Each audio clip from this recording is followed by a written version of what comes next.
Frans, what do you think are the driving factors behind this recent spate of violence? It's elementary. I mean, it's the most obvious analysis you can do. Half of young people in the country do not have a job.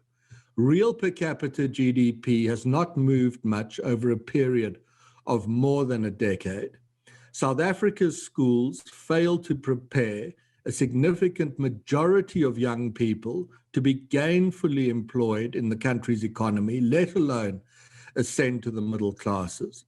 Rampant corruption plays out across all three spheres of government, especially at local government level. And on policy reform, there is nothing on corruption, there is nothing on education, and there's nothing in the labor market that can change those macro trends. And if you're going to be a country with these very high levels of inequality and these very high tensions, and a government that is simply completely detached from that reality, a detachment borne out again in what we've said earlier, that they missed this, they didn't see it coming, then no, it's inevitable. It cannot be otherwise. You have to see very high levels of violent protest action as frustrated people take to the streets and basically say, we hear us, see us, our lives are terrible, and we do not believe, we do not have the confidence that anything substantive is being done by the state to address that. This, from an analytical perspective, this stuff is straightforward and easy to do.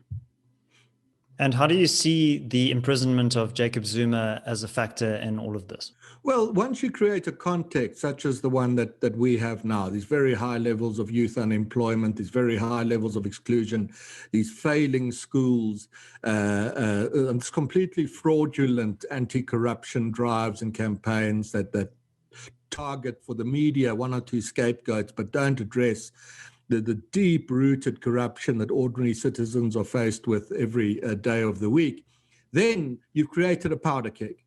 And if you have a powder keg, you need a spark and you set it off. And too many analysts focus too much on what the sparks are.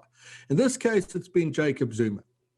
He's the spark for this, but that's not because a great majority of people wish him to return to power or particularly fond of him or anything of the sort. We know that. We saw the polling ahead of Nasrec. We saw the extent to which Mr. Ramaphosas was far more popular by orders of magnitude to the Zuma administration. What this Zuma influence on this is, it's simply an inflection point around which popular frustrations with the trajectory of the country are brought to the fore, and those frustrations, this is the critical point. This anger, this frustration, this violence is on a par with what the country last saw in the 1980s, and it comes 3 years into the term of office of what many observers still maintain is the great reformist administration that's going to set South Africa right. We've been saying that's wrong, and what we've got in this blow-up is the strongest corroboration yet that our analysis on the reform prognosis out of the Ramaphosas administration is absolutely correct. And we saw on Monday evening, Mr. Ramaphosas address the nation on these security problems. What was your read of his response to the crisis? I mean, my read's the same as clients. Look, we've been skeptical of Mr. Ramaphosas from the get-go, but many of our clients weren't. And some of the conversations I've had in the last 24 hours are I mean, you must find polite terms. I mean, the complete detachment and an inability to assign cause to effect within the country, no introspection about what has brought this about, it's I mean, David, I'm trying to think of a polite term to use on your channel. I mean, it's pathetic, actually. It's a man completely out of his depth, with no idea what's going on in the country, no sense of the extent to which the policies that his administration has pressed since coming to office. Remember that the Ramaphosas administration that hikes minimum wage levels in the face of already massive youth unemployment. I mean, that is reckless. Then the drive for expropriation. I mean, the government maintains that its economic recovery strategy will be premised on an expropriation strategy. I mean, it's moronic, frankly, David. And then to press ahead with the sort of racial nationalist rhetoric and the ratcheting up of the race-based empowerment criteria, which anyone with the experience of the real South African economy knows is a conduit for corruption and tax on investment. I mean, this is what the Ramaphosa administration has brought to power, and this blow-up is the consequences of the policies of the present administration, to the same extent, if not more so, than those of the predecessor in Mr. Zuma. And Frans, how do you see this process unfolding? What is the end game here? Yeah, okay. The two risks we must now avoid as a country. The first is that this thing follows the well-established pattern that we've tracked in the many xenophobic pogroms that have swept South Africa over the past decade.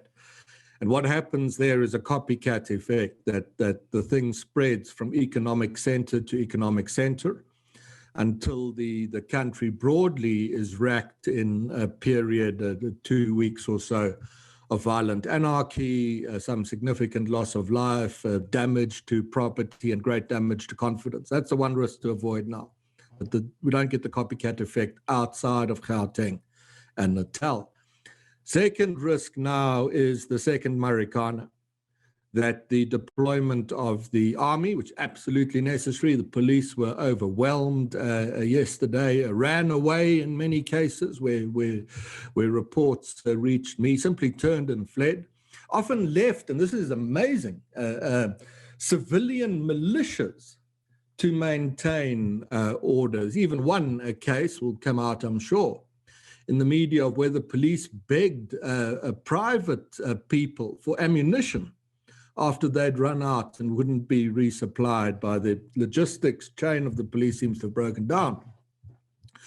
So you now get this army deployment, and if that culminates in a second Marikana, then you have the context for a national uprising against the South African government. That now becomes plausible.